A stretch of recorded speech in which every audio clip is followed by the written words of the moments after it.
నమస్కారం అండి. నా పేరు జ్యోతి కృష్ణ. నేను యాపిల్ హాస్పిటల్ నుంచి మాట్లాడుతున్నాను.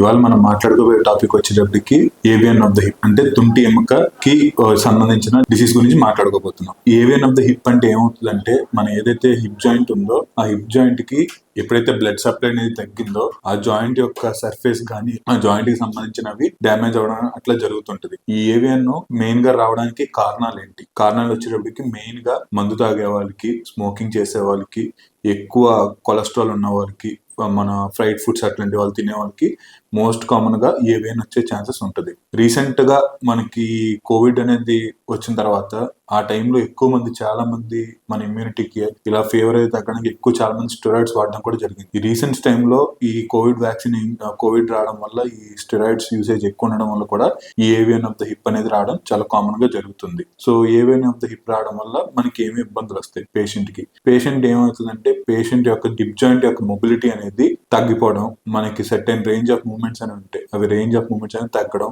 పేషెంట్ నడిచేటప్పుడు పెయిన్ అనేది రావడం, బరువు పెట్టి నడిచేటప్పుడు, మెట్లు ఎక్కేటప్పుడు కానీ అదేది మన హిప్ జాయింట్ లో పెయిన్ అనేది రావడం జరుగుతుంది. సో దీనికి పేషెంట్ తీసుకోవాల్సిన జాగ్రత్తలు ఏంటి? కొన్ని జాగ్రత్తలు అనేవి ఏముంటాయంటే, పేషెంట్ ప్రొలాంగ్డ్ వాకింగ్ కానీ అట్లాంటివి తగ్గించుకోవడం కానీ, నెక్స్ట్ మెయిన్ గా ఆల్కహాల్ ఇంటేక్ అనేది తగ్గించుకోవాలి, స్మోకింగ్ క్విట్ చేసేసేయాలి, ఆల్కహాల్ మొత్తం మానేయాలి, అసలు స్మోకింగ్ అసలు చేయకూడదు. సో హెల్దీ ఫుడ్ తినడం, వెయిట్ లాస్ జరగడం, ఇట్లాంటి జాగ్రత్తలు తీసుకుంటే మన ఏవియన్ అనేది ప్రోగ్రెస్ అవ్వకుండా మనం చాలా మటుకి ప్రివెంట్ చేసుకోవచ్చు. సో ఏవియన్ కి మనకి వచ్చే ట్రీట్మెంట్ ఏం వస్తుంది అనేటప్పటికి మెయిన్ గా వచ్చేటప్పటికి 2 treatments, medical management, surgical management ఉంటాయి. మెడికల్ మేనేజ్మెంట్ వచ్చేటప్పటికి 4 to 5 డ్రగ్స్ దాకా మెయిన్ గా మనం పెట్టేది జరుగుతుంది. ఒకటి ఏంటంటే, ఏదైతే మనకి ఫ్యాట్ అనేది ఎప్పుడైతే మన బ్లడ్ వెజల్స్ ఉంటుందో ఆ ఫ్యాట్ తగ్గించడానికి యాంటీ కొలెస్ట్రాల్ డ్రగ్స్ అనేవి పెడుతూ ఉంటాం, కొలెస్ట్రాల్ తగ్గడానికి. నెక్స్ట్ వచ్చేటప్పటికి బ్లడ్ థిన్నర్స్, ఏదైతే మనకు బ్లడ్ రక్తం పలచబడడానికి వాడే బ్లడ్ థిన్నర్స్ అనేవి పెడతాం. ఎందుకంటే ఎప్పుడైతే మన బ్లడ్ సప్లై తగ్గిందో సో బ్లడ్ గట్టిపోవడం అట్లా జరుగుతుంది. సో ఎప్పుడైతే బ్లడ్ థిన్నర్స్ అనేవి ఇచ్చామో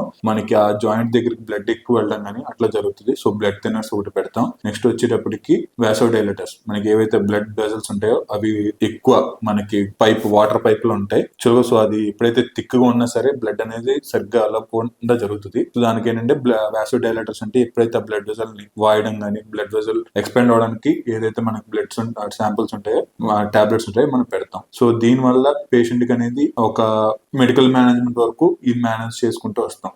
యాంటీహిస్టమైన్స్ పెయిన్ తగ్గడానికి పెడుతూ ఉంటాయి. మెయిన్ గా పేషెంట్ కి ఏంటంటే, ఈ యాంటీహిస్టమైన్స్ ఎన్ని అనేది డెఫినెటివ్ ట్రీట్మెంట్ అయితే కాదు. సో పేషెంట్ కి వచ్చేటప్పటికి prolonging the surgery time. So suppose patient ఒక 1 month లో సర్జరీ పడకూడదు సో అనుకునే వాళ్ళకి 1 month 2 months పోస్ట్ పోన్ చేద్దాం సర్జరీ అనే వాళ్ళకి మనం దీనికి ట్రీట్మెంట్ అనేది పెట్టుకుంటాం. సో మెయిన్ గా ఈ ఏవియన్ వచ్చేటప్పటికి 4 stages ఉంటాయి, 1, 2, 3, 4.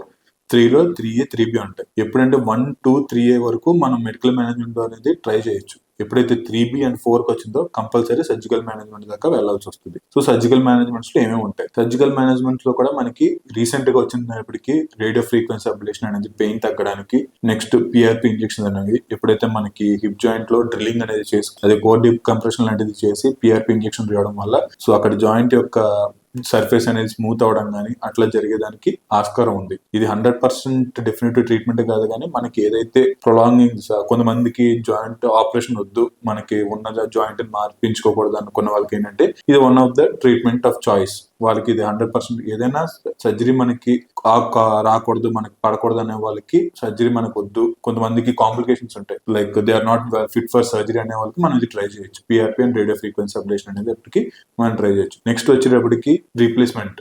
సో మెయిన్ రీప్లేస్మెంట్ వచ్చేటప్పటికి ఏదైతే మన జాయింట్ ఉందో ఎస్టాబ్లం అని ఉంటుంది, మన కప్పులా ఉంటది ప్లస్ బాల్ లో ఉంటది, ఈ 2 మనం మార్చుకుంటాం. ఈ సర్జరీస్ లో కూడా 2 types ఉంటాయి, సిమెంటెడ్, అన్సిమెంటెడ్ అని. అన్సిమెంటెడ్ వచ్చేటప్పటికి మెయిన్ గా యంగ్ పేషెంట్స్ కి వాళ్ళకి వాడుతుంటాం. సో సిమెంటెడ్ వచ్చేటప్పటికి ఎవరికైతే కెనాల్ మనకి లోపల బోన్ అనేది అంత స్ట్రెంత్ లేదో వాళ్ళకి వచ్చేటప్పటికి సిమెంటెడ్ గా మనం సర్జరీ చేసుకుంటాం. సో వన్స్ సర్జరీ అయిన తర్వాత పేషెంట్ ఎప్పుడు నడుస్తారు? పేషెంట్ వన్స్ సర్జరీ అయిన తర్వాత అట్లీస్ట్ 1 or 2 to 3 days వరకు బ్లడ్ టెస్ట్ ఉంటుంది. తర్వాత స్లోగా స్లోగా పార్షియల్ వెయిట్ బేరింగ్ వాకింగ్ అంటారు. సో ఎప్పుడైతే మనం స్టాండ్ పట్టుకుని ఒక 1 month 1.5 month వరకు మనం వెయిట్ పెట్టి నడవచ్చు. సో వన్స్ పేషెంట్ స్లోగా అలవాటు పడే కొద్దీ మనం ఎప్పుడైతే జాయింట్ అనేది మన బాడీకి ఈ కొత్తగా పెట్టిన ఇంప్లాంట్ అనేది మన బాడీకి ఎప్పుడైతే సెట్ అయిందో అప్పటి నుంచి ఫుల్ గా మనం మామూలుగా ముందర ఎప్పుడు నడుస్తున్నారో అట్లా నడవచ్చు. ఈ సర్జరీ అయిన తర్వాత తీసుకోవాల్సిన జాగ్రత్తలు ఏంటి? ఎక్కువగా ఫ్రైడ్ ఫుడ్స్ అనేది కంపల్సరీ తీసుకోకూడదు. ఎవరైతే ఆల్కహాల్ చెప్పినవి ఏమైతే సో మనకు సర్జరీ అయిపోయింది మళ్ళీ ఆల్కహాల్ తాగేయచ్చు, సిగరెట్ తాగొచ్చు అనుకుంటే అట్లాంటి పని అవదు. సో ఎందుకంటే బోన్ అనేది మనం పెట్టిన కప్పు గానీ అది కానీ వీక్ గా ఉంటుంది. ఆల్రెడీ వీక్ ఉన్నదాన్ని మనం స్ట్రెంత్ గా మెటల్ పెడతాం. అలాగని చెప్పి పక్కన ఉన్న బోన్ స్ట్రాంగ్ ఉంది అనుకుంటే చాలా తప్పు అది. సో ఎప్పుడైతే మనం ఎప్పుడైతే ఈ ఆల్కహాల్ గానీ ఇవన్నీ చేసామో ఆ జాయింట్ కాకుండా నెక్స్ట్ జాయింట్ పక్కన బయలేటరల్ గా సపోజ్ ఒక రైట్ సైడ్ వచ్చింది అనుకోండి, మీరు సర్జరీ చేయించుకున్నారు, అమ్మాయి నేను సర్జరీ చేయించేసుకున్నాను నెక్స్ట్ మళ్ళీ మామూలుగా ఉండే అంటే అలా కాదు, అది లెఫ్ట్ సైడ్ వచ్చే ఛాన్స్ కూడా ఉంటుంది. సో మనం ఎప్పుడు వన్స్ మనకి తప్పును మళ్ళీ తిరిగి చేసుకోకుండా జాగ్రత్తలు తీసుకోవాల్సి వస్తుంది. Thank you.